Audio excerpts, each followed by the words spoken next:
They're saying people are likely to die in Britain from the heat, yet Brits are busy trying to go on holiday into Egypt, North Africa, the Middle East, where it's hotter than here. The government, Extinction Rebellion, Just Stop Oil campaign, my brother and his Peace and Justice, and the New World Tyranny are now in a desperate attempt to sell the idea of man-made climate change.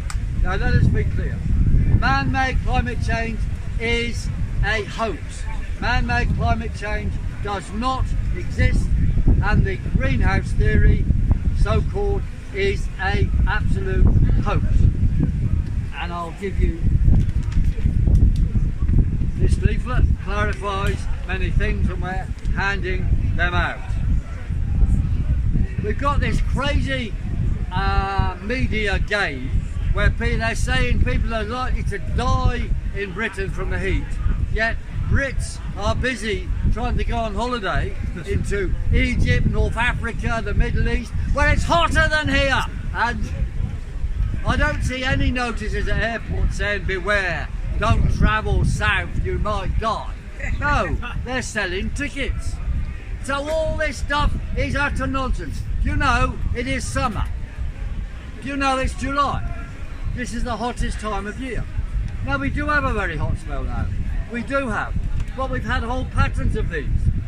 What are you saying governs that climatic change? Oh, what governs climatic change is the solar activity and the position of the jet stream, which is the division between generally colder air to the north and warmer air to the south. So is this a jet stream phenomenon we've got now? This is a jet stream phenomenon we have got now. And I'll come to that and why we've been wrong at this point in time. We will come to that because it is very important.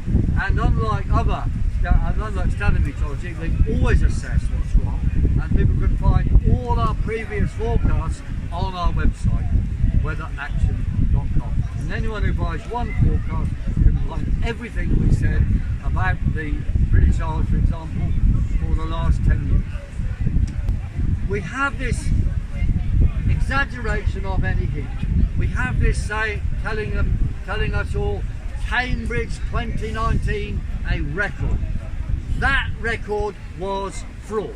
It was a short length data set in Cambridge, in the northwest of Cambridge, just to the southeast. There was a new build area, loads of tarmac, loads of buildings, so that was bound to get hot, unusually hot in that particular warm spell. What sort of difference does it make, for example, to be in London as opposed to being, Surrey? 3 degrees, 4 degrees, a lot. And in the case of Cambridge, there was another long-term weather station not far from there, the one they quoted, but in the countryside, where there'd been no extra build, and there was no record there at all, nothing significant whatsoever. So they're basing their records on urban heating. Yes. And the records for Britain, the ones used by the electricity companies, is based on Heathrow Airport. Massive area of tarmac, extra runways, flights coming in every 2 minutes, massive heating by jet fuel. And to use that as a standard for temperature is utter bollocks, it's nonsense, it's fraud. The whole of modern standard meteorology is based on fraud. They actually readjust temperatures so they're made colder in the past and warmer now in order to make you believe in man-made climate change. So let's just look at the so-called man-made climate change theory. The main thing they say on television is that CO2 causes changes in temperature. That is a lie, and I repeat, an L-I-E, a lie. We know as a fact 20,000 years of data shows that world CO2 levels follow changes in temperature.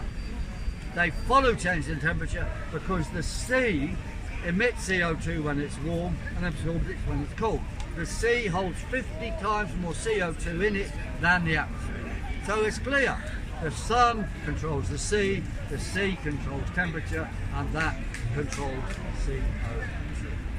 Okay? So that theory of But the if blanket CO2 came out of the ocean in large amounts, would that heat the world? No. It would have no effect whatsoever.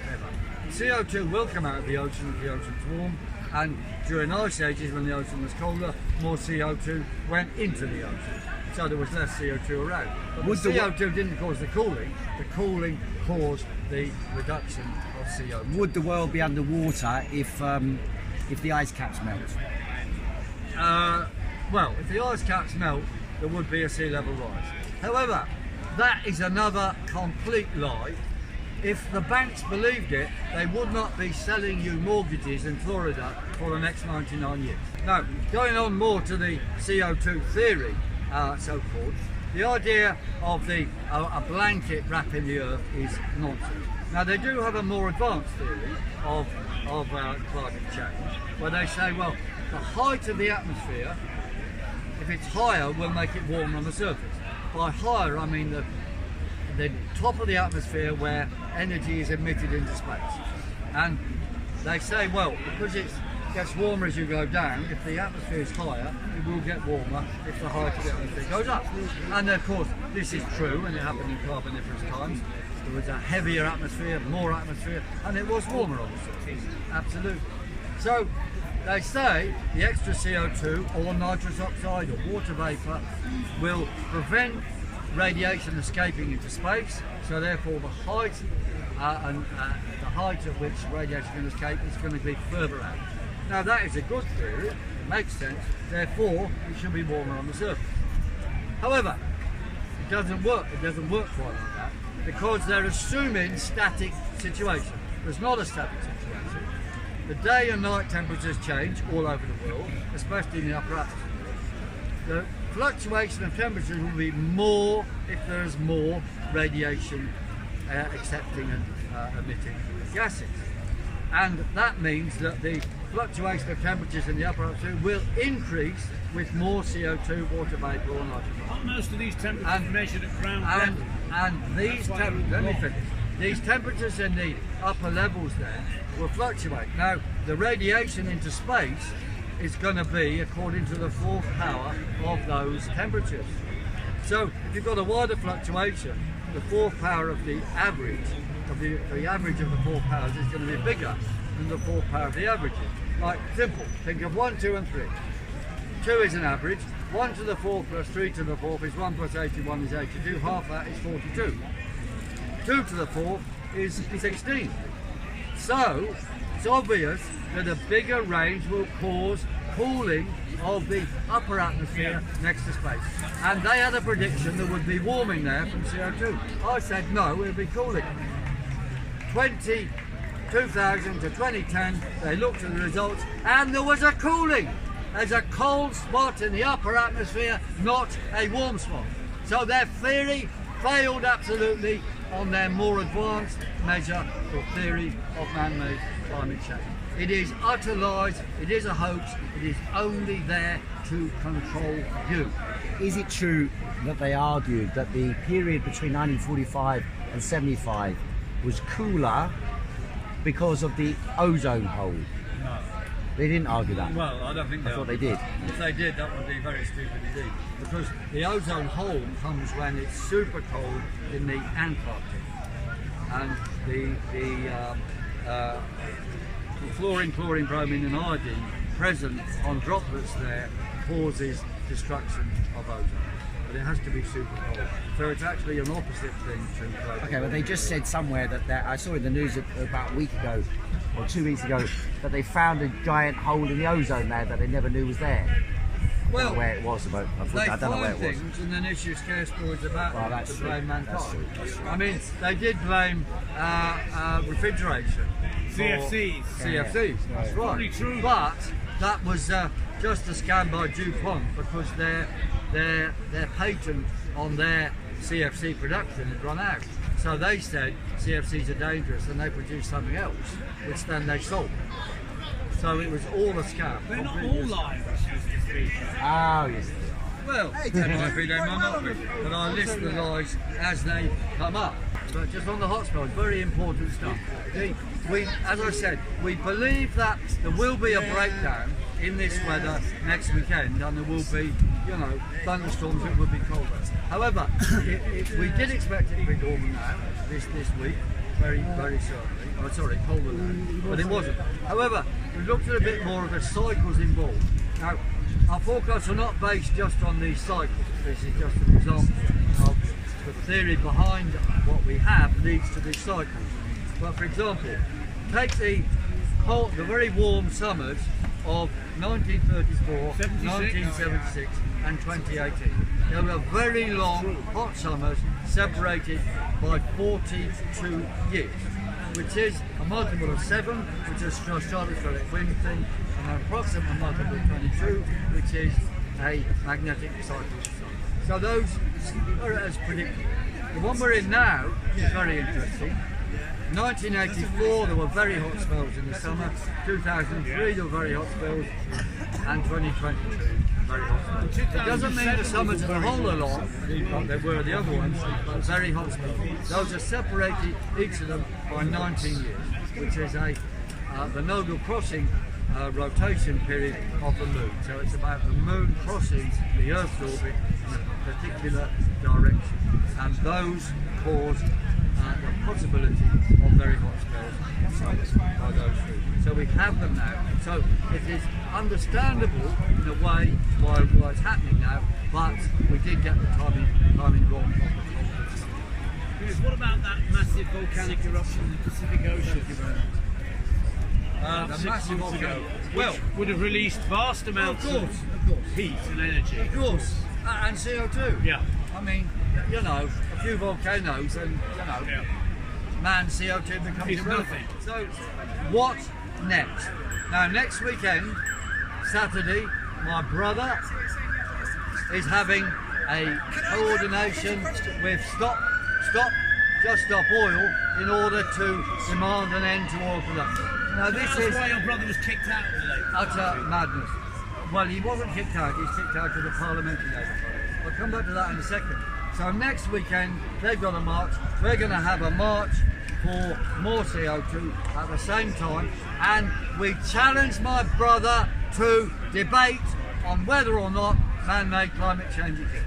We have the science, him and his mates have no science. If they have the science, we challenge them to bring it forward. Around the world, we have people fighting against the scam of man-made climate change, where the governments concerned have now announced that nitrous oxide is a dangerous greenhouse gas, and therefore they've got to close down farms. It's just an excuse to close down farms and cause more food supply problems.